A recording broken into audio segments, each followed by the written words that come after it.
हैं, मैं उनसे निवेदन करना चाहूंगा कि आप झारखंड के लोगों के हर सुख दुख में साथ दें, बदले में झारखंडी आपके लिए जान तक देने को तैयार रहेगा। क्योंकि हमारे लोग बहुत सरल होते हैं। मंच में बहुत सारे हमारे मराठी भाई बंधु उपस्थित है अतिथि के रूप में, मैं उनको जानकारी देना चाहूंगा। झारखंड में भी महाराष्ट्र के लोग रहते हैं, ऐसा बात नहीं है कि नहीं रहते हैं, लेकिन मैं आपको आंकड़ा दूंगा। झारखंड में जितने भी मराठी लोग रहते हैं अधिकारी के रूप में रहते हैं। हमारे यहाँ हमारे लोग जो आपके यहाँ रहते हैं मजदूर के रूप में रहते हैं। हम भोले भाले लोग हैं।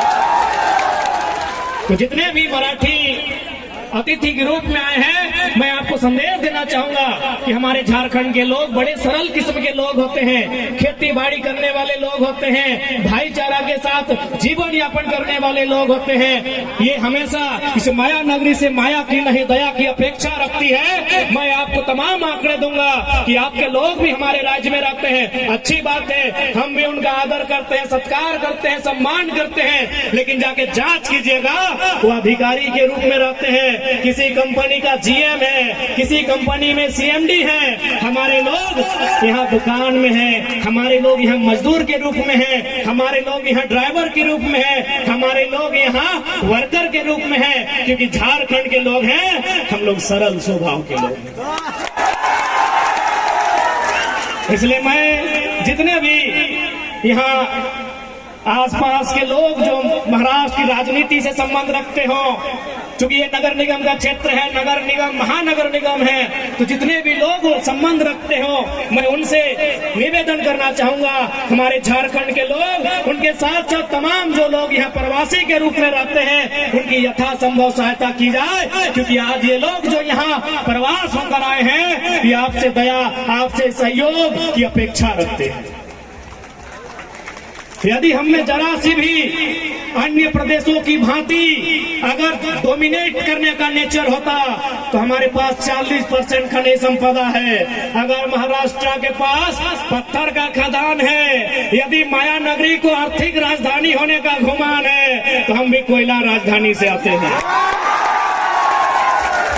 यदि माया नगरी को आर्थिक राजधानी होने का गुमान है तो हम भी देश की कोयला राजधानी से आते हैं, झारखंड से आते हैं। इसलिए हम चाहेंगे महाराष्ट्र और झारखंड का संबंध परस्पर आगे बढ़े, हमारे संबंधों में और मिठास भरे और सुगमता, सहजता, सरलता आए, ताकि हमें इस राष्ट्र की उन्नति में योगदान देने में हमारी भूमिका हो। हमारी यही खासियत है कि हम जहां जाते हैं उस अनुसार ढल जाते हैं। यदि हम महाराष्ट्र आए हैं तो हम महाराष्ट्र का आदर करते हैं, मराठी मानुष का आदर करते हैं, यही हमारी खासियत है।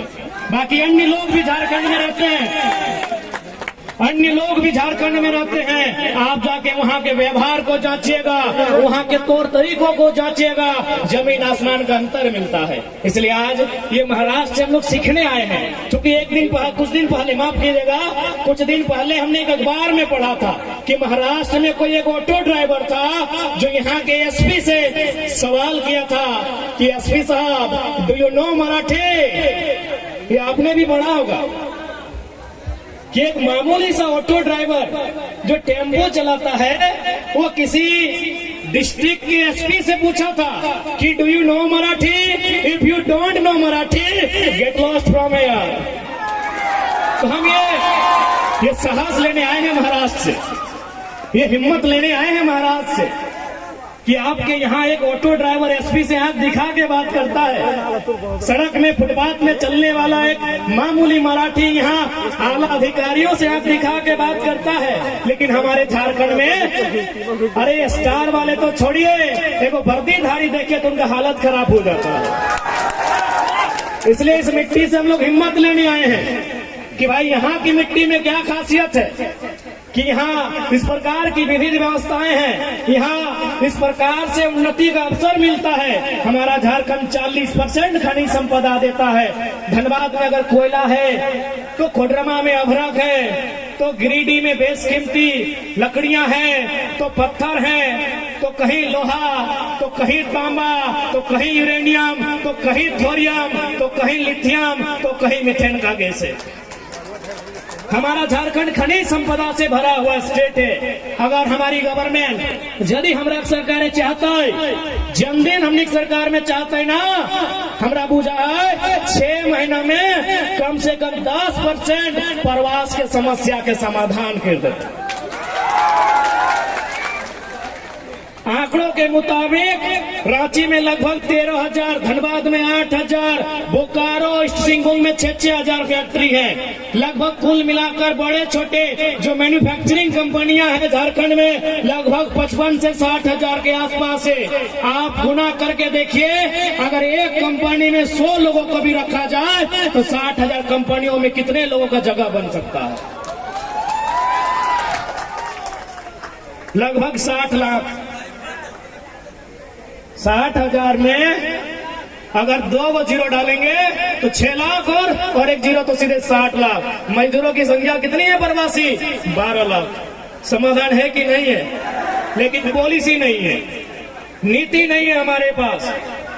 हम यहाँ आके मिले, हमारे भाइयों ने बताया कि हम ड्राइविंग करते हैं। अरे भाई ठीक है, आप ड्राइविंग करते हैं तो हमारे झारखंड में लगभग 7 लाख किलोमीटर तक सड़कों का जाल बिछा है। हमें ड्राइविंग का अवसर झारखंड की सड़कों में दिया जाए।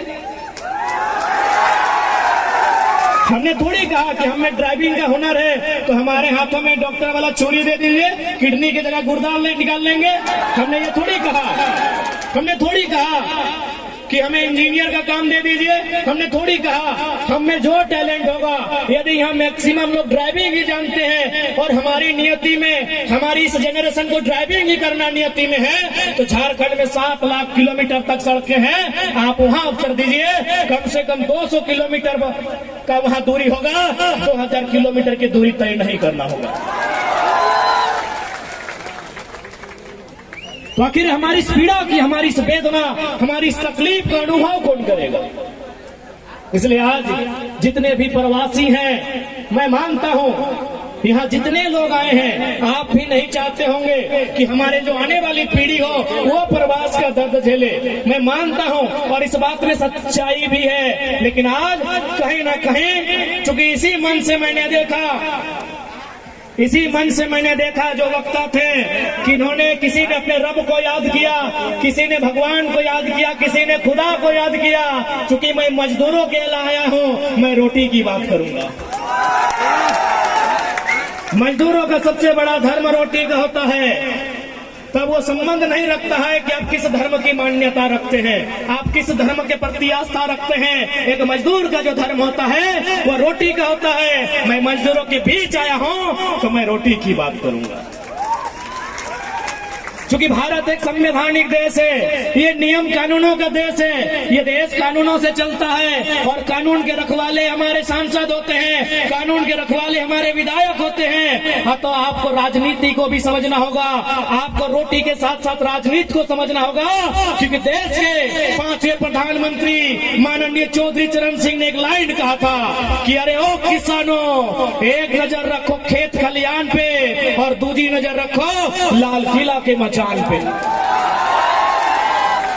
ये मेरा कहना नहीं है मेरे भाइयों, ये लाइन मैं नहीं कह रहा हूं। इस देश के 5वें प्रधानमंत्री, किसानों के मसीहा, किसानों के प्रधानमंत्री माननीय चौधरी चरण सिंह ने कहा था कि एक नजर रखना खेत खलियान पे, कि एक नजर रखना खेत खलियान पे और दूसरी नजर रखना लाल किला के मचान पे। इसलिए लाल किला का मचान यानी राजनीति से है, लाल किला का मचान यानी पॉलिटिक्स से है। आपने लाल किला के मचान पे नजर नहीं रखा, क्योंकि आप अपने रोजमर्रा की जिंदगी में इतना व्यस्त हो गए कि आपने जो राजनीति का मचान कहा जा रहा है, जिसे लाल मचान कहा के संबोधन किया गया है, आपकी नजर वहां नहीं रही। इसलिए मैं आपसे कहना चाहूंगा, आज मजदूरों की बात, मजदूरों की पीड़ा राजधानी के साथ साथ देश की राजधानी दिल्ली तक में जाना चाहिए। लेकिन वहां तभी जाएगा जब आपके बीच के नेतृत्वकर्ता वहां तक जाएंगे।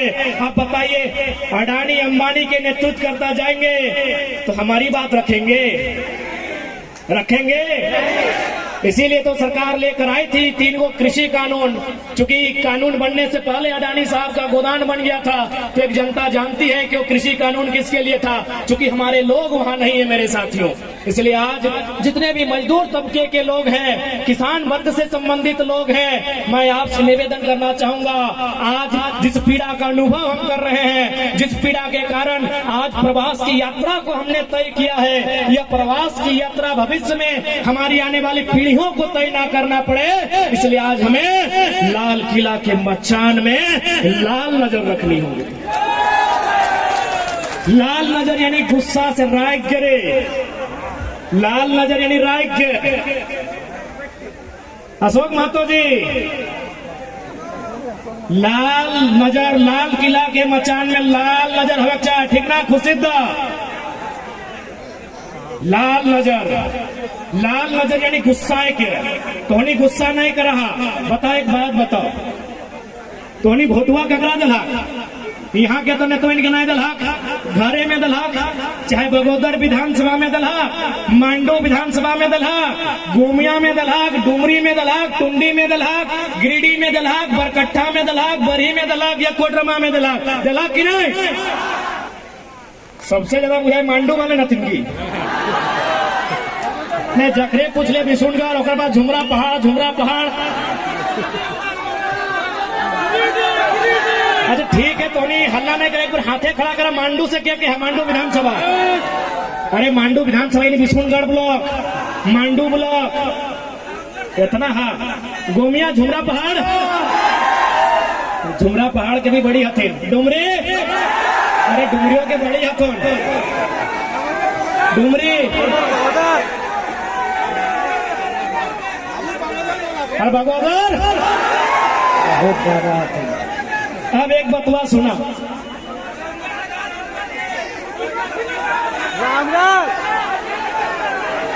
अच्छा ठीक है, बाकी गिला बीच में पूछ लो भाई। अब एक बात, अच्छा टुंडी से कह बारे हम जाना है, बड़ी कम आती टुंडी हमारे चतरा से। हाँ